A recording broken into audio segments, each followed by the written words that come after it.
నాన్నగారు ఇలా ముక్కు మూసుకోండి. కూర్చోండి కూర్చోండి మామూలు కూర్చోండి వద్దొద్దు మామూలు కూర్చోనివ్వండి మామూలు కూర్చోండి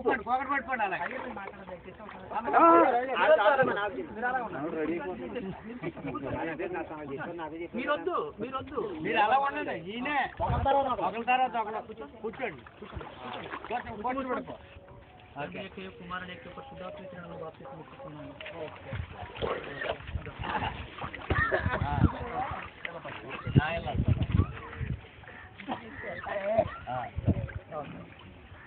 నాన్నగారు అలా కూర్చోండి.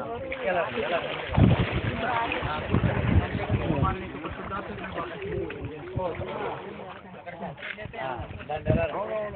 ఎలా మీరు జాయిగా అన్నారు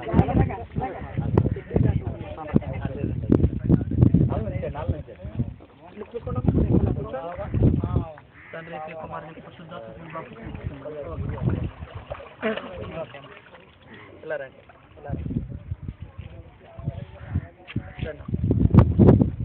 తండ్రి పరిశుద్ధాత్మను ఇలా తిరగండి అయ్యారు ఒకసారి. అందరూ ఎలా రండి. మీరు ఎక్కడ వెళ్ళండి. ఇలా ఉండండి. అలా నుంచోండి. మీరే చెప్తున్నాను. తొందరపడద్దు. చిన్న ప్రార్థన చేద్దాం. చేతులు జోడించుకోండి. పరిశుద్ధుడా మహాగణుడా యేసయ్య మీకు వందనాలు ప్రభువా.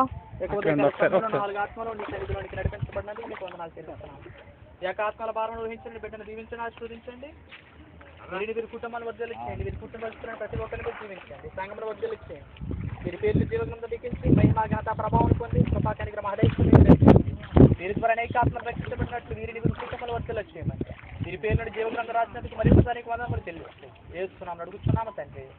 ఆమేన్.